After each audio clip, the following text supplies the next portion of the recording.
Shalom, saya Jelos Polbaan, umur saya 24 tahun. Saya berasal dari suku Minahasa, Kabupaten Goa, Sulawesi Selatan. Dan saat ini saya akan memberikan kesaksian mengenai perjalanan saya yang kedua kali di mana Tuhan membawa saya ke sorga. Dan siapapun yang mendengarkan ini, dimanapun Anda berada, saya tidak menuntut Anda untuk percaya. Tetapi ketahuilah ini benar nyata dan ini semua murni berasal dari Tuhan, bukan dari saya. Setelah itu, sepekan setelah Tuhan membawa saya pertama kali ke sorga, hari Minggunya itu saya merasa tubuh saya dalam kondisi yang tidak fit. Rasa tubuh saya mungkin kurang enak badan saat itu, sehingga ketika pagi sebelum ibadah saya berkata kepada Tuhan di dalam hati saya bahwa saya katakan, Tuhan, maafkan saya tidak mau terlalu larut di dalam penyembahan-Mu pada hari ini, karena kondisi badan saya yang kurang fit, kondisi badan saya yang saat itu sudah lemah ketika itu. Dan ketika itu saya katakan, Tuhan ampuni saya Tuhan, kalau saya melakukan kebodohan, saya tidak mau dulu untuk terlalu larut di dalam penyembahan-Mu. Dan akhirnya ketika kita masuk ke dalam gereja, ibadah telah dimulai, pujian telah dimulai, saya mencari sebuah alasan untuk bagaimana caranya saya tidak terlalu masuk di dalam penyembahan. Dan ketika itu saya melihat saat itu drum, alat musik kami sedang kosong, di mana pemainnya tidak ada. Di situ saya langsung menangkap bahwa dengan cara saya bermain drum, mungkin saya tidak akan larut di dalam penyembahan karena saya fokus dalam bermain drum. Akhirnya saya meminta kepada ibu gembala, yang itu adalah ibu saya. Saya berkata kepada ibu saya bahwa, Ma, saya mau untuk bermain drum hari ini. Saya memberi kode kepada pemain musik untuk saya naik ke sana, dengan harapan bahwa saat penyembahan berlangsung saya tidak terlalu larut di dalam penyembahan itu. Dan akhirnya saya naik, saya memberikan kode dan saya diberikan izin untuk bermain drum.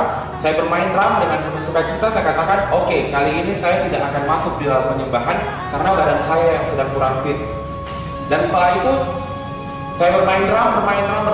Saya mengajak pemain musik yang lainnya untuk bercanda agar saya tidak terlalu larut di dalam penyembahan.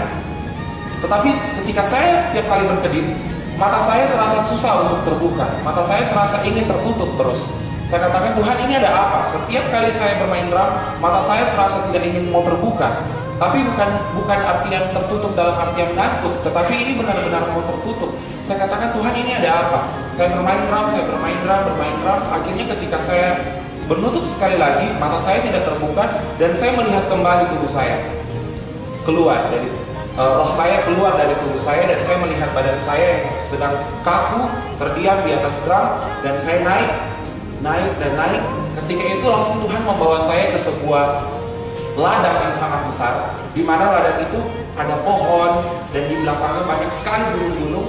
Dan saya berkata, saya di mana Tuhan? Tuhan duduk dengan cahayanya yang sangat terang. Tuhan duduk dan Tuhan berkata, mari duduk di sampingku. Aku akan berbicara banyak hal kepadamu hari ini. Dan saya berkata, oke Bapak. Setiap kali Bapak berkata, saya selalu keluar dari mulut saya, jadilah kehendakmu. Dan ketika itu saya duduk di samping Bapak, dan langsung saat itu Bapak langsung berkata, apa yang kau rasakan? Saya bilang, luar biasa Tuhan, saya tidak bisa menjelaskan apa yang sudah saya rasakan. Ada sukacita, ada kebahagiaan, di mana semua beban, semua persoalan yang saya hadapi itu seakan lepas ketika saya berada di sana. Dan Tuhan berkata, sini, banyak yang akan saya bicarakan kepadamu. Tuhan berbicara mengenai kesedihannya terhadap kita yang ada di dunia ini, di mana setiap manusia sudah mulai hanya mengurus tentang masalah hal-hal yang duniawi. Tuhan, sekarang kita lupa bahwa ada Tuhan yang sedang menantikan kita. Tuhan berkata, di dalam kesedihannya saya tidak melihat wajahnya sangat terang, tetapi saya bisa merasakan di balik terang itu ada sebuah tangisan yang sangat sedih, di mana saya pun juga larut di dalam kesedihan itu. Bapak berkata bahwa saya sangat sedih ketika umatku hanya sibuk mencari hal-hal yang berbau duniawi, berbicara soal materi. Bahkan saya sangat sedih ketika umat-umatku datang kepadaku dan hanya meminta materi, tetapi mereka tidak memberikan yang terbaik untuk Tuhan. Itu yang membuat saya ketika melihat Bapa di dalam tangisannya, saya pun juga serasa ikut menangis dan merasa sangat sedih di dalam hati saya. Saya hanya dapat melihatnya dan Bapa di dalam kemuliaannya yang sangat terang, saya hanya dapat melihat tangannya yang terlubang, itu bekas paku yang ada di sini, bukan di sini, tetapi di sini. Bapak berkata bahwa saya sangat sedih. Adakah kalian pernah datang kepadaku membawa dan memberikan hatimu, membawa yang terbaik kepadaku? Karena sekarang saat ini setiap gereja hanya membicarakan soal berkat, setiap gereja hanya membicarakan soal materi, setiap gereja hanya membicarakan soal investasi, di mana kita harus memberikan yang lebih dan lebih banyak untuk gereja, dan kita terkadang lupa bahwa sehingga apa yang dikatakan persepuluhan itu seakan menjadi sesuatu yang buat kita adalah menguntungkan, tetapi kita lupa bahwa arti tentang persepuluhan itu yang Tuhan katakan mengenai pengorbanan, bukan mengenai saya memberikan yang lebih banyak berharap akan diberikan yang lebih banyak. Dan kebanyakan saat itu prinsip itu semua berubah. Di mata manusia sekarang yang datang ke hadapan Tuhan itu hanya berpikir bahwa dengan saya memberikan banyak, maka bisnis saya, keuangan saya, isi dompet saya akan terisi penuh. Dan di saat itu saya melihat Bapak bicara di dalam kekecewaannya. Saya tidak melihat wajahnya di dalam cahaya itu, tetapi saya merasakan di dalam hati saya bahwa ada satu luka, ada satu rasa sedih dan kekecewaan yang Tuhan rasakan. Dan saya berkata bahwa Tuhan, ampuni kami jikalau kami hanya memikirkan tentang apa yang akan kami dapat. Ampuni kami kalau kami hanya memikirkan soal isi perut kami. Ampuni kami kalau kami hanya mencari kesenangan duniawi untuk membuat kami semua semakin terikat dengan dunia. Sebab Bapak berkata, di mana hartamu berada, di situ hatimu berada. Nah, akhirnya saya berkata bahwa Tuhan, ampunilah kami, dan setiap kali Bapak menangis, saya merasa sedih dan saya seakan ingin memeluknya. Tetapi saya hanya dapat melihatnya dari sampingan, duduk di samping saya. Bapak duduk dan Bapak berkata bahwa sampaikan pesan-pesan ini kepada banyak orang, bahwa sudah banyak yang lupa, sudah banyak yang tidak mengingat, bahwa saya tidak melihat apa yang kau bawa ke dalam rumahku, saya tidak melihat apa yang kau kenakan di dalam rumahku, tetapi saya melihat hati. Itulah yang akhirnya Tuhan menyampaikan kepada saya, pentingnya ketulusan hati, pentingnya hati. Tuhan tidak melihat apa yang kau bawa, tapi Tuhan melihat apakah kau membawa hatimu sepenuhnya kepada Dia pada setiap kita datang ke dalam rumahnya. Akhirnya banyak cerita yang Tuhan sampaikan kepada saya. Saya tertidur di samping Bapak, dan saya tak sadar ternyata saya sudah tertidur sampai pagi. Ketika saya bangun, saya tetap berada di dalam ladang itu, dan saya berkata, Tuhan berkata kepada saya, selamat pagi anakku. Bangun, duduk di sampingku. Duduk di sampingku karena masih banyak yang ingin saya ceritakan. Dan tiba-tiba saya teringat kejadian pekan lalu, di mana pekan lalu Tuhan melarang saya untuk masuk ke dalam pintu itu. Dan di dalam hati saya berkata bahwa Tuhan, saya mau untuk masuk ke dalam Bapak. Saya mau untuk masuk ke dalam kerajaan-Mu. Dan itu belum terucap di dalam mulut saya. Bapak tertawa dan Bapak berkata kepada saya bahwa kau sudah tidur satu malam di tempat ini. Kau sudah 2 hari berada di tempat ini. Apakah kau lupa? Apakah kau tidak menyadari bahwa saat ini kau sedang berada di dalam kerajaanku? Saya kaget. Saya katakan, hah? Apa betul Bapak? Bapak berkata, iya. Asalkan kau ketahui bahwa kau saat ini bukan di luar pagar lagi, tetapi kau saat ini sedang ada di dalam kerajaanku. Dan saat itu ada sukacita, saya berlari dan saya lompat, dan saya melihat Bapak tertawa memandang saya yang sangat senang dan sangat larut di dalam sukacita. Saya berlari ke depan, di mana ke depan itu ada sebuah hutan yang sangat indah dengan pohon-pohonnya yang terdiri dari emas. Dan saya baru menyadari bahwa tempat di mana kami duduk, ilalang-ilalang itu semuanya terbuat dari emas. Saya lupa akan hal itu. Akhirnya ketika itu saya berlari, saya masuk ke dalam hutan, saya melihat sebuah mata air yang sangat deras, dan saya mencuci tangan saya mencuci wajah saya, dan saat itu ketika saya membasahi tangan saya tarik keluar tangan saya tidak basah, tangan saya kering. Dan ketika itu Tuhan memberikan saya hikmat bahwa itu adalah mata air kehidupan, itu adalah alirannya ada tepat di balik gunung itu. Dan saya bermain di atas air itu, saya mencuci wajah saya merasakan cipratan air yang sangat dingin membasahi wajah saya, tetapi saya tidak basah, saudara. Saya tidak basah dan saya tetap kering. Akhirnya Bapak berkata kepada saya bahwa cepat anakku, jangan terlalu lama. waktumu hanya 3 hari di sini. Di situ saya menyadari bahwa Tuhan membawa saya selama 3 hari lamanya. Dan ketika itu tuh saya kembali, Bapak berkata, apa kau sudah puas? Saya berkata, iya Bapak. Saya sempat malu di hadapan Bapak, tapi Bapak berkata bahwa ya, ketika kau ada di kerajaanku, bukan satu perkara yang aneh ketika kau akan seperti anak kecil, kau akan bersuka cita. Karena itulah sukacita yang kau rasakan seperti layaknya anak kecil yang sedang bermain. Itulah yang akan kau rasakan di dalam kerajaanku. Dan ketika itu saya berkata, saya duduk di samping Bapak. Bapak berkata, duduk anakku, masih banyak yang akan saya bicarakan kepadamu. Dan saya duduk di samping Bapak, dan di dalam hati saya mengingat kedua orang tua saya, di mana kedua orang tua saya telah melayani selama 30 tahun lamanya. Dan jujur pada detik ini mereka melayani masih menggunakan kendaraan motor. Dan saya merasa sedih. Saya sempat berkata kepada Bapak, Bapak, sudah 31 tahun orang tua saya setia melayanimu. Berikanlah kedua orang tua saya, dalam hal ini adalah 1 unit mobil. Tetapi ketika itu Bapak tertawa. Bapak menyuruh saya untuk melihat ke depan, dan tiba-tiba ada sebuah layar yang sangat besar. Dan Tuhan memperlihatkan saya, dan di situ ada orang tua saya yang saat itu sedang naik motor menuju tempat pelayanannya. Dan ketika itu Tuhan berkata, lihat mereka. Pemandangan indah ini yang membuat hatiku bersuka cita. Pemandangan indah ini yang membuat aku sangat terharu melihat ketulusan dari kedua orang tuamu. Dan aku tidak mau menodai itu dengan segala bentuk materi duniawi, yaitu khususnya juga mobil. Karena mereka akan, ketulusan yang mereka lakukan, ketulusan yang mereka selalu lakukan selama 31 tahun ini akan hilang ketika aku memberikan itu mobil. Dan saya berkata, ampuni saya Bapak, jadilah kehendakmu. Ampuni saya jikalau saya berpikir seperti itu. Dan ketika itu saya mengingat pelayanan di tempat ini. Saudara yang menyaksikan ini bisa melihat gereja kami masih dalam keadaan yang terbilang kecil.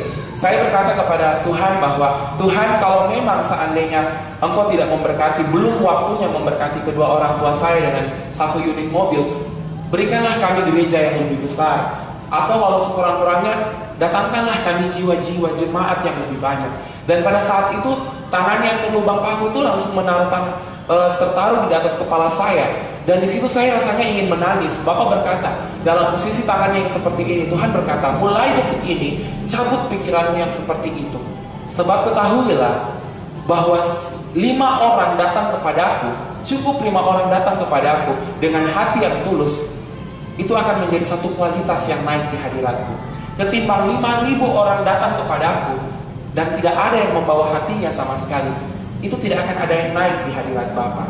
Dan di situ saya berkata, ampuni saya Bapa, ampuni saya Bapa.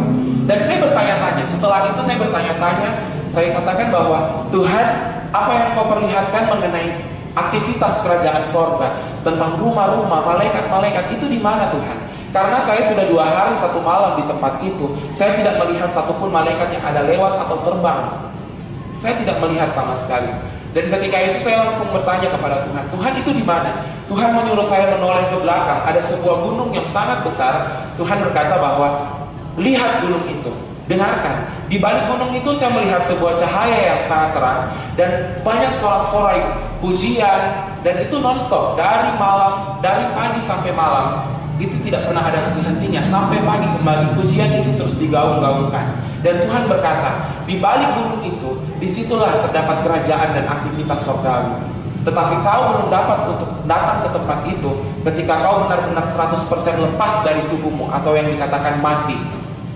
Dan saya bilang, oke Bapak, jadilah kehendakmu, jadilah kehendakmu. Dan saat itu malamnya berlangsung, saya tertidur tetap di samping Bapak. Dan saya terbangun di hari yang ketiga. Di malam yang kedua setelah berlalu, saya bangun dan Bapak berkata, selamat pagi anakku, duduk di sampingku, hari ini adalah hari terakhirku.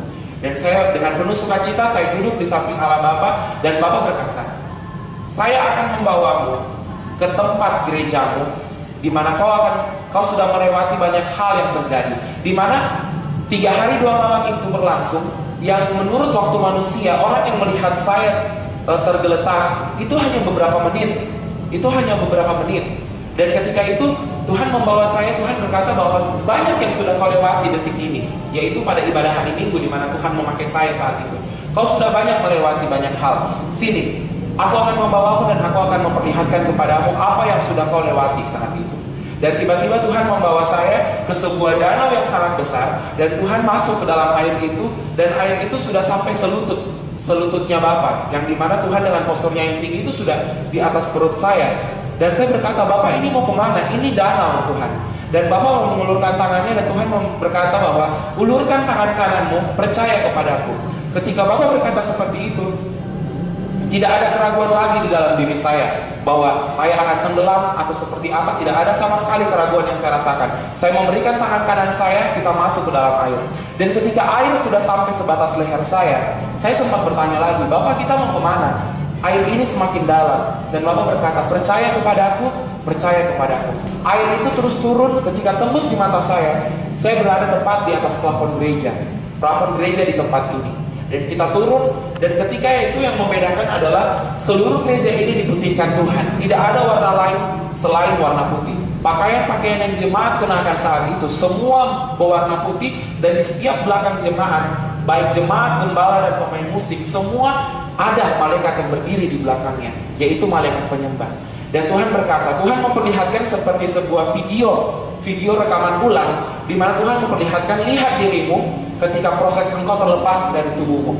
Dan Tuhan memperlihatkan saya naik ke drum sebelumnya, dan Tuhan tertawa. Tuhan berkata bahwa aku tahu kedalaman hatimu, aku tahu isi hatimu. Bahkan jika engkau mau bersembunyi di balik drum sekalipun, aku akan tetap memakaimu jika memang aku akan memakaimu. Dan pada saat itu saya melihat tubuh saya terlepas dari roh saya naik. Dan saat itu tiba-tiba turun satu cahaya, dan saya tidak melihat tubuh saya lagi yang di balik terang itu, tetapi cahaya yang sangat terang. Saya berkata, Bapak itu apa? Tuhan berkata kepada saya bahwa ya, itulah yang dikatakan dengan kepenuhan penuh, di mana di dalam diri kamu sudah tidak ada kamu lagi yang berkuasa, melainkan di dalam diri kamu itu sudah murni kemuliaan aku yang bersinar. Dan saya berkata, saya melihat prosesnya. Dan tiba-tiba Bapak tetap diam di balik terang itu. Hadirat Allah berlangsung di dalam gereja. Setiap orang yang datang pada hari itu dipenuhi oleh Roh Kudus. Setiap orang yang datang saat itu menari-menari di dalam kekudusan. Dan akhirnya satu ibu tiba-tiba bernubuat. Ketika dia bernubuat, saya melihat Bapak yang duduk di samping drum ini itu memandang seperti seakan marah. Dia malah menunjuk.